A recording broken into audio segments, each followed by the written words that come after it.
Hola a todos, empezamos el podcast llamado Experiencias Educativas sobre Accesibilidad. Yo soy Catherine Gajardo, soy profesora de la Universidad de Valladolid, miembro del PID de Educación Inclusiva. Soy chilena, vengo de Chile, desde hace algunos años estoy trabajando en la Universidad de Valladolid y está aquí conmigo Judith Cáceres. ¿Puedes presentarte, amiga? Hola, muy buenas. Yo soy Judith, como acaba de decir mi compañera Katy. Soy también compañera suya en la Facultad de Educación de Segovia. Y bueno, estamos por aquí para contaros algunas cositas, más bien algunas experiencias sobre accesibilidad. Pero antes de comenzar con esas experiencias, nos gustaría remarcar que para nosotras la inclusión educativa es un derecho humano fundamental, por lo que debemos, como docentes, garantizar el acceso, la participación y el aprendizaje de todos y cada una de las personas que formen parte de nuestro aula. Es una alegría estar aquí todas juntas y ahora vamos a hablar de un tema sobre la accesibilidad, pero como dice Judith, es importante tener en claro muchas ideas. ¿Qué idea es la principal que crees, Judith, que debemos mantener antes de hacer prácticas educativas inclusivas y accesibles en nuestras aulas? Pues bueno, como hemos comentado hace un momentín, hay esos tres principios, ¿no? El de la presencia, la participación y el aprendizaje de todo el alumnado. Pero claro, pues ¿cómo conseguir esto, no? Quizás para mí una de las piezas fundamentales sería la flexibilización. ¿Por qué la flexibilización? Porque aunque la educación inclusiva obviamente no puede depender solo de una persona, todo lo contrario, se trata de un enfoque en el que debemos participar todos y cada una de las personas que conformamos ese proceso de escolarización. Pero, ¿qué pasa con los docentes? Que al final, digamos que el alumnado es con la persona que más tiempo va a pasar es con nosotras, ¿no? Entonces, debemos ser flexibles. ¿Por qué? Porque vamos a hablar de experiencias, ¿no? Tenemos a una alumna que tiene diabetes en el aula y necesita salir al baño continuamente porque su glucemia es elevada. Debemos dejarla salir. ¿Por qué? Porque a nivel salutogénico ella necesita eso. A nosotros no nos interrumpe tanto si nos paramos a pensar bien el que esa persona salga al servicio de una manera más asidua de lo habitual. Entonces, ¿qué pasa si hacemos eso? Para el nivel nuestro de nuestra clase, creo que no es tampoco nada grave si nos paramos un poquito a analizarlo. Sin embargo, para ella es una manera de poder participar en el aula, acceder y seguir progresando en su aprendizaje, porque en ese momento ella es lo que necesita. Necesita beber más agua de la cuenta, necesita comer, pues dependiendo de su nivel glucémico, ¿no? Quizá eso no es tan relevante para nosotras como docentes, pero sí para ella como persona que está escolarizada, pues bien sea en educación infantil, en educación primaria, secundaria y, por qué no, en la universidad, ¿no? Pues esas cosas fisiológicas que ella necesita, nosotros se las podemos conceder. Y creo que es mucho más factible que nosotros accedamos y seamos flexibles a que no ella acceda a nuestro rigor de no se puede salir del aula, no se pueden tener dispositivos móviles en la mesa, etcétera. Vale, de esa flexibilidad vamos a hablar en educación superior específicamente. Hemos hablado de algunas experiencias que queríamos mostrarles, les vamos a contar alguna historia sobre cómo podemos flexibilizar para hacer más accesibles nuestras aulas en educación superior.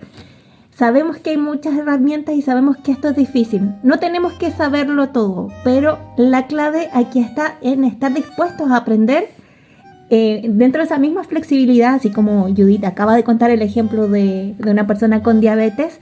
Puede haber muchas diversidades dentro del aula, entonces que nosotros estemos dispuestos a aprender sobre las necesidades que puedan tener nuestras estudiantes específicamente es de qué se va a tratar este podcast. Yo específicamente voy a contar un poco mi experiencia como docente en la universidad y siento que una cosa muy importante es planificar y cuando planifico mis actividades, cuando creo lo que quiero hacer dentro de mis clases, tengo 3 grandes leyes. Voy a comentar esas leyes, con Judith las vamos a comentar y vamos a dar algunos ejemplos prácticos contar alguna historia para que puedan conocer y aplicar en sus aulas si que lo necesitan en algún momento. La primera herramienta es proporcionar múltiples formas de representación. Dar opciones para la percepción de las personas.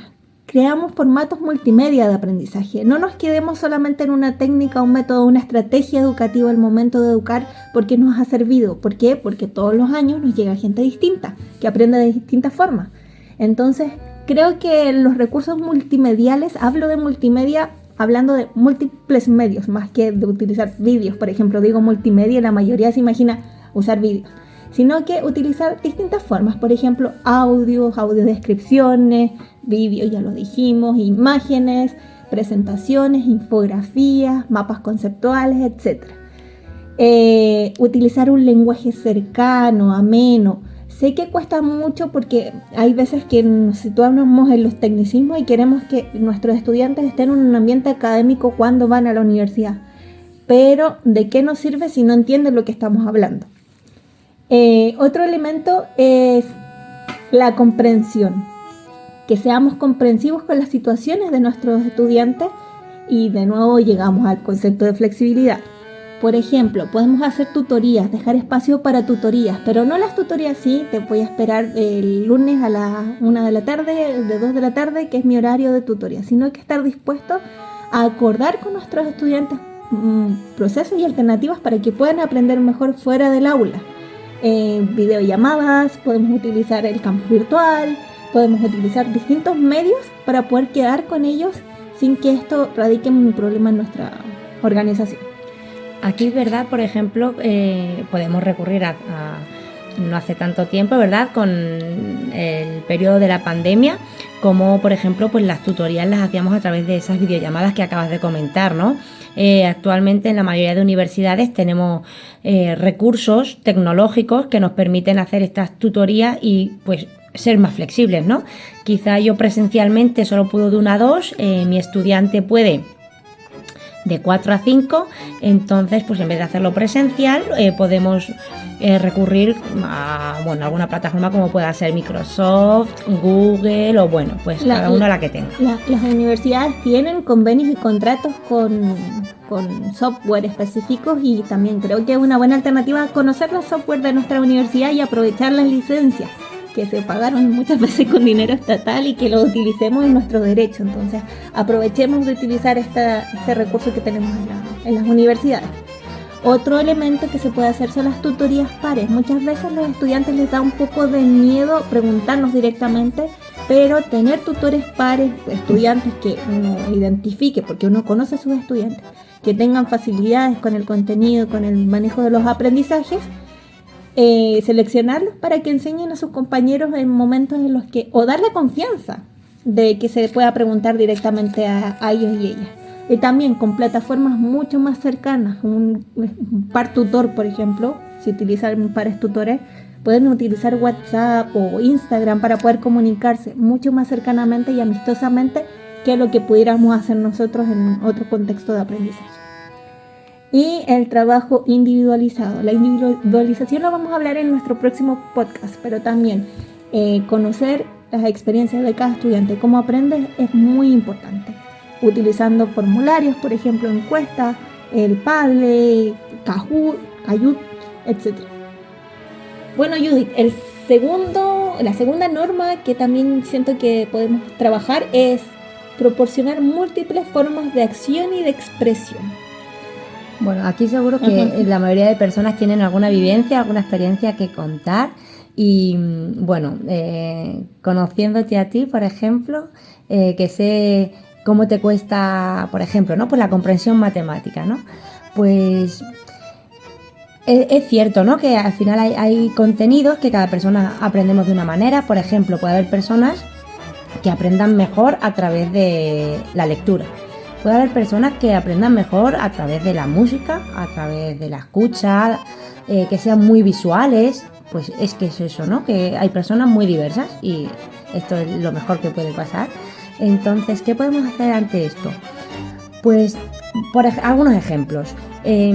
Conozco a una persona en YouTube que es un docente que se centra en el ámbito matemático y hemos visto cómo este docente pues da las clases de una manera diferente a, por ejemplo, pues mi experiencia, ¿no?, en el mundo académico con profesores de matemáticas.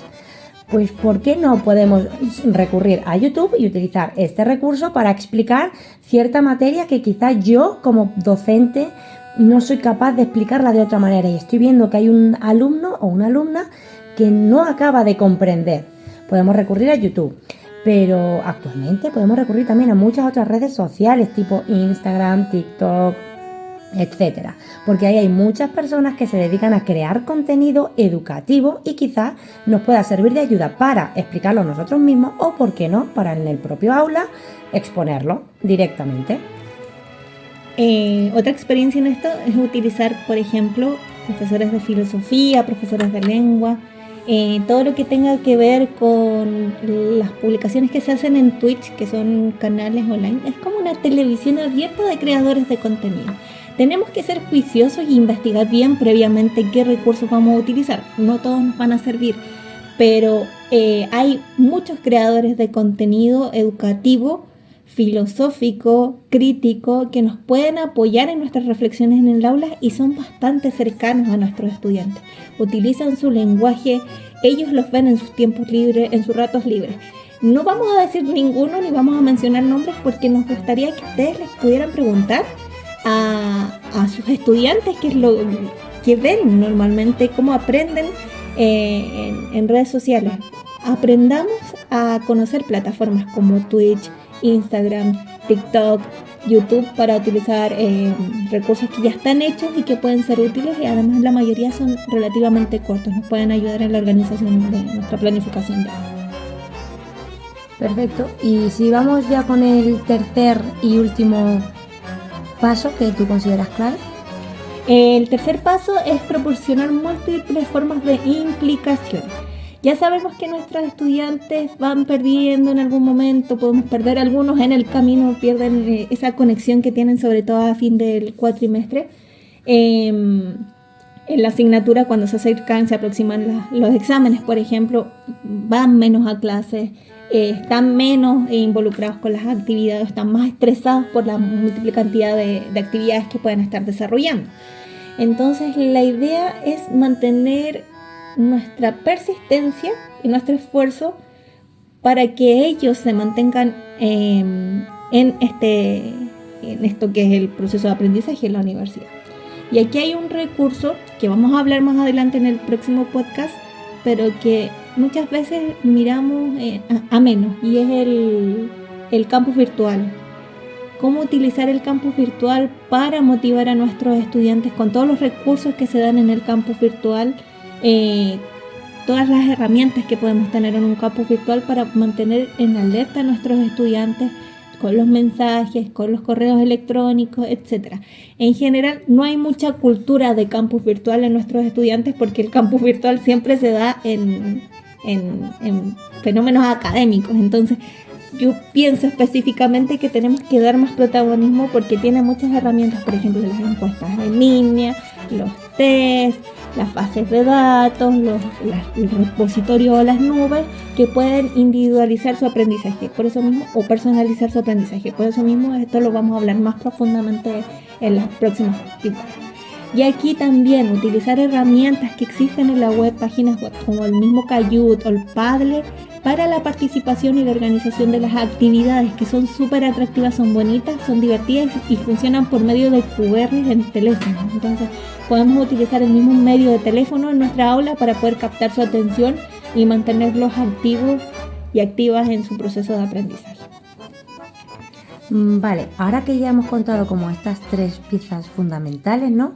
Me voy, por ejemplo, a mis recuerdos. Vamos a viajar un poco, ¿no? Recuerdo que una vez tenía un compañero pues con neurodiversidad y claro, en un principio pues no lo sabíamos, ¿no? Sin embargo, comenzamos a comprender que a él le costaba mucho trabajar con el texto justificado, algo que llamó mucho mi atención, porque de hecho ahora mismo como docente, ¿no? Siempre les pedimos que justifiquen el texto porque pues se ve mucho más ordenado. Claro, se ve mucho más ordenado ¿para quién? Porque eso al final para mí es algo normal, ¿no? Y aquí pues te comienzas a plantear que qué es eso de la normalidad. Que bueno, pues no deja de ser un concepto que hemos construido nosotros como seres humanos, pero hay otros seres humanos que quizás ese orden no lo entiende de la misma manera que yo. Y eso yo nunca en la vida me había parado a reflexionar hasta que coincidí con un compañero como el que acabo de decir, y esta diversidad, esta neurodiversidad que él tenía, pues hacía que el texto no estuviera justificado le ayudara a poder seguir un guión que habíamos establecido para un trabajo, para trabajar en equipo, por ejemplo, ¿no? También recuerdo que un día tú me comentabas, Katy, de una persona que no veía bien, tenía déficit visual, aunque no ceguera. Y con estas personas, por ejemplo, ¿cómo podríamos ayudarlas? Bueno, hay muchas herramientas en la web, en los PDF que hemos publicado junto a este podcast. Puedes encontrar recursos web interesantes para trabajar con personas con discapacidad visual o discapacidad auditiva, personas que tienen una discapacidad.